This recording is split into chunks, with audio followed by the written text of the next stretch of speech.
नमस्कार दोस्तों, मैं फिर आज एक बार हाजिर हूँ जीव विज्ञान के 50 महत्वपूर्ण प्रश्नों को लेकर।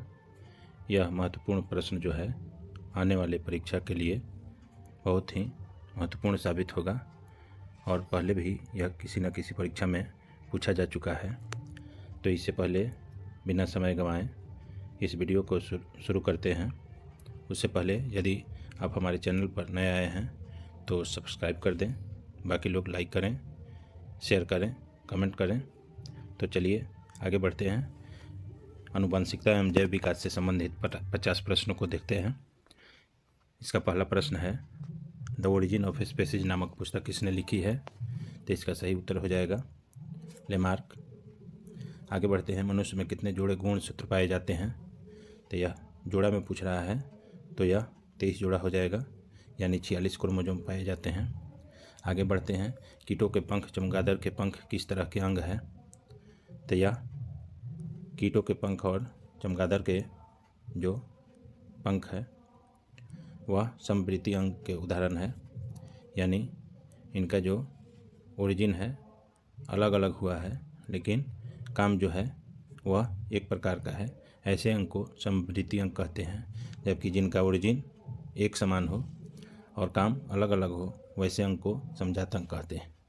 तो इसका सही उत्तर होगा समवृत्ति अंग। आगे बढ़ते हैं, वर्तमान प्राणियों में कुछ संरचनाएं ऐसी पाई जाती है जिनका शरीर में अब कोई उपयोग नहीं रह गया है। ऐसी संरचनाओं को क्या कहते हैं? तो ऐसी संरचनाओं को हम अवशेषीय अंग या वेस्टिजियल ऑर्गन कहते हैं, यानी जिसका अब हमारे शरीर में कोई उपयोग नहीं रह गया है। तो इसका सही उत्तर हो जाएगा बी। आगे बढ़ते हैं, जीन शब्द की प्रस्तावना किसने की थी?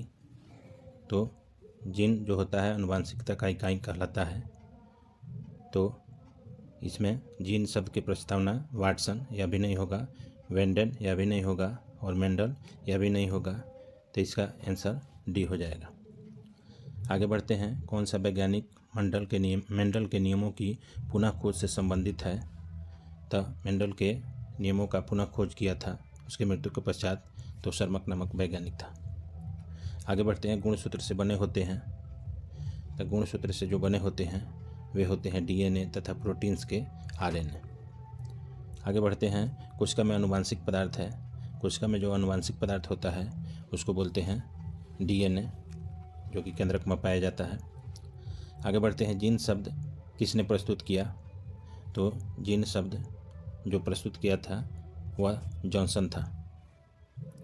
आगे बढ़ते हैं, मलेरिया उत्पन्न करने वाला मच्छर यानी मादा एनोफिलीज मच्छर जो होता है जिसके कारण मलेरिया उत्पन्न होता है, इस तरह के जल में उत्पन्न होता है।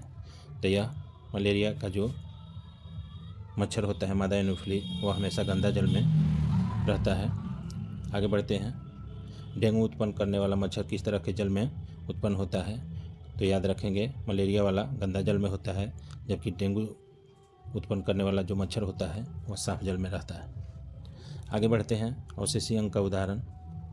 अवशेषीय अंग का उदाहरण, अवशेषीय अंग से संबंधित ऊपर प्रश्न देख चुके हैं, यानी वैसा अंग जिसको अंग्रेजी में वेस्टिजियल ऑर्गन कहते हैं, जिसका शरीर में अब हमारे कोई काम नहीं बच गया है, वह मात्र अवशेष के रूप में है।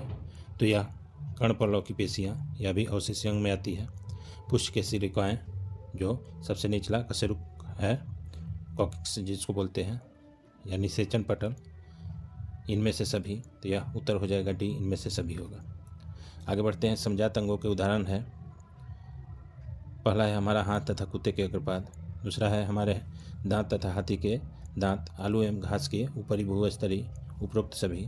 तो इसमें सही जवाब हो जाएगा वह समजात अंग होगा हमारा हाथ तथा कुत्ते के अग्रपाद, यानी जो ओरिजिन एक समान है। आगे बढ़ते हैं, प्रश्न संख्या 14, विकासीय दृष्टिकोण से हमारी किसे अधिक समानता है? तो चीन के विद्यार्थी से, चिंपैंजी से, मकड़ी से और जीवाणु से। तो इसका सही उत्तर हो जाएगा चिंपैंजी से विकासीय दृष्टिकोण से हमसे मिलता जुलता है। तो सही उत्तर हो जाएगा चिंपैंजी। आगे देखते हैं प्रश्न, लैंगिक जनन के उपरांत संतानों में अलैंगिक जनन की अपेक्षा होगी। लैंगिक जनन के उपरांत संतानों में अलैंगिक जनन की अपेक्षा होगी। तो यह हो जाएगा अधिक होगा। आगे बढ़ते हैं, मेंडल ने अपने प्रयोगों के लिए किस पौधे को चुना?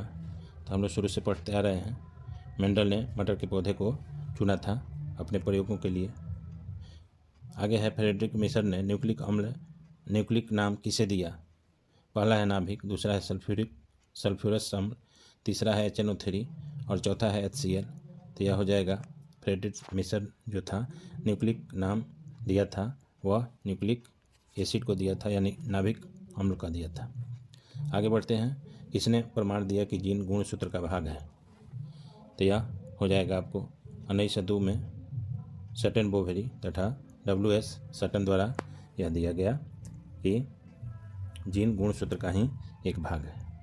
आगे देखते हैं, प्रत्येक गुणसूत्र 2 कुंडलित धागों का बना होता है जिसे कहते हैं अर्ध गुणसूत्र बोलते हैं। प्रत्येक गुणसूत्र 2 कुंडलित धागों का बना होता है जिसे कहते हैं अर्धसूत्र गुण। यह रॉन्ग टाइपिंग हो गया है, इसमें होगा क्रोमैटिड्स।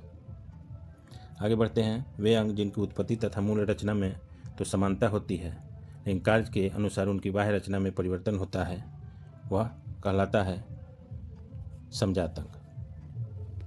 आगे बढ़ते हैं, शरीर में भोजन का पचना किस प्रकार की अभिक्रिया है? तो उसको ऑक्सीडेशन बोलते हैं। ऑक्सीडेशन को ही अंग्रेजी में उपचयन बोलते हैं। तो यह भोजन का पचना जो होता है उपचयन अभिक्रिया कहलाती है। आगे है, मेंडल ने अपने प्रयोगों के लिए कितने विकल्पी लक्षणों का अध्ययन किया? तो यह हो जाएगा, मेंडल ने अपने प्रयोगों के लिए कितने विकल्पी लक्षणों का उपयोग किया? तो यह हो जाएगा 5। आगे देखते हैं, एक संकर क्रॉस के फलस्वरूप लंबे एवं नाटे पौधे का अनुपात था। तो एक संकर क्रॉस में इसका अनुपात था 3:1। 3 लंबा हुआ और 1 नाटा हुआ। आगे बढ़ते हैं, द्विसंकर क्रॉस के फलस्वरूप उत्पन्न पौधों का फिनोटाइपिक रेशियो क्या था? तो फिनोटाइपिक पूछ रहा है तो वह 9:3:3:1 हो जाएगा। आगे बढ़ते हैं, स्त्रियों में लिंग गुणसूत्र होते हैं। तो हम जानते हैं कि स्त्रियों में XX लिंग गुणसूत्र होता है जबकि पुरुषों में XY गुणसूत्र होता है। यह XX फीमेल का होता है और यह मेल का होता है। तो इसका सही जवाब हो जाएगा XX। आगे बढ़ते हैं, पुरुषों में लिंग गुणसूत्र होता है, यह भी बता चुके हैं, तो यह हो जाएगा XY हो जाएगा। आगे बढ़ते हैं, प्राकृतिक वर्ण द्वारा जैव विकास के सिद्धांत की परिकल्पना किनके द्वारा की गई थी? तो यह हो जाएगा नेचुरल सिलेक्शन जो होगा वह डार्विन के द्वारा हो जाएगा। आगे बढ़ते हैं, मनुष्य का वैज्ञानिक नाम। तो मनुष्य का वैज्ञानिक नाम है, या C हो जाएगा, होमो सेपियंस। उसके बाद है, मानव का उद्भव कहाँ हुआ था? तो यह मानव का उद्भव जो है अफ्रीका में हुआ था। आगे बढ़ते हैं, चमगादड़ एवं पक्षी के पंख किस प्रकार के अंग के उदाहरण है? तो यह हो जाएगा समरूप अंग या समरूप अंग हो जाएगा। आगे है, प्राकृतिक वर्ण द्वारा जैव विकास, इस सिद्धांत के जनक कौन थे? तो प्राकृतिक वर्ण और जैव विकास, अभी ऊपर जो क्वेश्चन रिपीट हुआ है 2 क्वेश्चन पहले, यह सेम है। तो प्राकृतिक वर्ण द्वारा जैव विकास सिद्धांत जो दिया था वह थे चार्ल्स रॉबर्ट डार्विन। आगे देखते हैं, वंशागत नियमों का प्रतिपादन किसने किया? तो यह हो जाएगा Gregor John Mendel, G.J. Mendel, father of heredity इसको बोलते हैं। तो वंशागत नियमों का प्रतिपादन या आनुवंशिकी के पिता भी इन्हें कहा जाता है। इनमें कौन सही है? यहाँ दिया हुआ है डीऑक्सीराइबोन्यूक्लिक एटोनिन, बी है डीऑक्सीराइबोन्यूक्लिक एसिड, डीऑक्सीराइबोन्यूक्लिक एमिनिक, डीऑक्सीराइबोन्यूक्लिक एक्टिविटी। तो ये सही हो जाएगा, जो DNA का फुल फॉर्म होता है डीऑक्सीराइबोन्यूक्लिक एसिड। तो आंसर हो जाएगा बी हो जाएगा। आगे बढ़ते हैं, कान के निचले हिस्से को कहते हैं? तो यह हो जाएगा कर्णपाली। आगे बढ़ते हैं, जैव विकास को सर्वप्रथम किसने समझाया? तो यह हो जाएगा लेमार्क ने सर्वप्रथम जैव विकास को समझाया था। आगे बढ़ते हैं, विभिन्नताएं कितने प्रकार की होती हैं? तो विभिन्नताएं जो होती हैं 2 प्रकार की होती है। आगे है, किसी जीव की जीन संरचना उस जीव का क्या कहलाता है? तो जीनी संरचना को हम लोग जीन प्रारूप बोलते हैं या जीनोटाइप बोलते हैं। तो यह C हो जाएगा, A और B दोनों हो जाएगा। नेक्स्ट है, जीन प्रारूप तथा वातावरणीय दशाओं द्वारा निर्धारित वैसे आनुवांशिक लक्षण या विश्लेषण जो स्पष्ट रूप से दिखाई देते हैं वह कहलाते हैं। तो यह भी हो जाएगा लक्षण प्रारूप या फिनोटाइपिक, यानी जो दिखाई नहीं देते हैं वह जीनोटाइप कहलाते हैं और जो दिखाई देते हैं उसको फिनोटाइप कहते हैं। तो इसका सही जवाब सी हो जाएगा। ग्रेगर जॉन मेंडल व्यक्तिगत जीवन में क्या थे? तो वे ऑस्ट्रिया के एक चर्च के पादरी थे। आगे है, मेंडल ने जनक पीढ़ी को किस लेटर से सूचित किया? तो यह हो जाएगा जनक पीढ़ी यानी पेरेंट्स को पी से शुरू किया। आगे बढ़ते हैं, किसी भी प्रजाति विशेषज्ञ की एक समष्टि आबादी में स्थित समस्त जीन उस आबादी का क्या कहलाता है? तो यह हो जाएगा जीन कोष कहलाता है।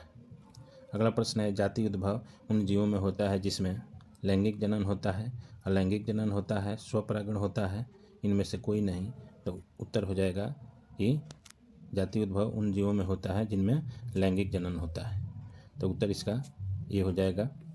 आगे बढ़ते हैं, 43 नंबर, डीएनए अनुक्रम के तुलनात्मक अध्ययन द्वारा किसी जीव के पूर्वजों की खोज कहलाता है? तो यह हो जाएगा आणविक जातिवृत्त। आगे बढ़ते हैं, अनुवांशिकी का पिता कहा जाता है? तो यह मेंडल को कहा जाता है। पूरा नाम है ग्रेगर जॉन मेंडल। तो इसका सही उत्तर ये हो जाएगा।